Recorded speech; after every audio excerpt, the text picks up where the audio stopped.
विभागीय संविदा में तैनाती करने तथा रुका हुआ मानदेय प्रदान करने की मांग को लेकर सैनिक कल्याण बोर्ड के कर्मचारी फिर मुखर हो गए हैं। सैनिक कल्याण बोर्ड के कर्मचारियों ने कहा कि बीते कई महीनों से वो आंदोलन कर रहे हैं, लेकिन उनकी मांगों पर विचार नहीं किया जा रहा है। हर बार उन्हें झूठे आश्वासन देकर छला जा रहा है। बीते माह का मानदेय भी उन्हें नहीं दिया गया, जिस कारण उनकी आर्थिक स्थिति लगातार बिगड़ती जा रही है। दिवाली के मौके पर भी उन्हें मानदेय नहीं दिया गया। आर पार की लड़ाई को उतारू कर्मचारियों ने नारेबाजी के साथ प्रदर्शन किया है। देखिए, हमारे दो मुद्दे हैं प्रमुखतया। एक तो विभागीय संविदा और 7वां वेतन, जिसके लिए हम जुलाई 2020 से आंदोलनरत हैं। जुलाई 2020 में हम बैठे थे, हमको झूठे आश्वासन दिए गए। फिर दोबारा से हम बैठे मार्च 2021 में, तब भी हमको आश्वासन दिए गए।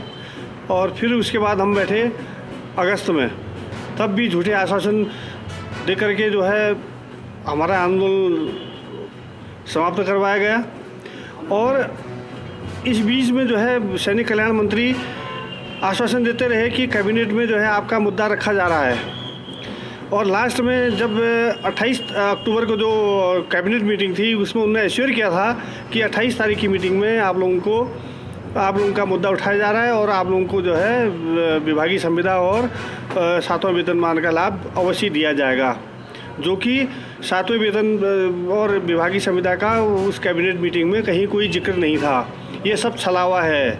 और अब आचार संहिता लगने वाली है और ये कहीं कुछ देने के काबिल हमको नहीं है। मैं बता दूं कि 75% जो हमारी फंडिंग होती है पे एंड अलाउंसेज की, हमारे सैनिक कल्याण विभाग की, वो केंद्रीय सैनिक बोर्ड से आती है।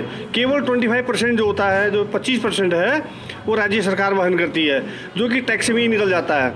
आपको बता दूं मैं कि उपनल से जहाँ से हमको संबद्ध किया है, वहाँ करोड़ों रुपया जो है पर ईयर का पूरे सैनिक कल्याणों का जो है केंद्रीय सैनिक बोर्ड का पैसा दुरुपयोग हो रहा है और उस पैसे का कोई ऑडिट नहीं है और उसकी बंदरबाट हो रही है। और मेन जड़ यही है इसकी। जो हमारी मांग है मुख्य विभागीय संविदा और 7वां वेतन मांग की लेकर हम पिछले साल जुलाई 2020 में हम कार्य बहिष्कार पर गए थे।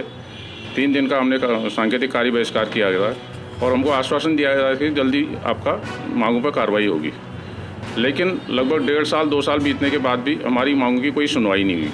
जबकि आपको बताना चाहूँगा मैं, जो हमारे विभाग के सेवानिवृत्त अधिकारी हैं, हमारे सचिव महोदय सैन्य अधिकारी हैं, हमारे मंत्री, विभाग के मंत्री स्वयं पूर्व सैनिक हैं और हमारे प्रदेश के मुख्यमंत्री एक पूर्व सैनिक आश्रित हैं और महामहिम राज्यपाल एक सेना से सेवानिवृत्त अधिकारी हैं।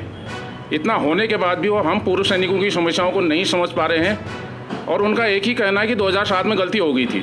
अरे भैया, गलती हो गई तो उसको सुधारेगा कौन? जो आज उस पदों पर विराजमान है, उसकी कोई जिम्मेदारी नहीं है उस गलती को सुधारने की। जब 28 तारीख को हमारा मामला कैबिनेट में लाने की बात कही गई थी, स्वयं हमारे विभागीय मंत्री ने, उस दिन जब हमारा मामला नहीं आया तो तब से हम कर्मचारियों में बेहद निराशा है और बहुत आक्रोश है और ये सरकार को झेलना पड़ेगा। CCN न्यूज के लिए सुरेश पांडे की रिपोर्ट।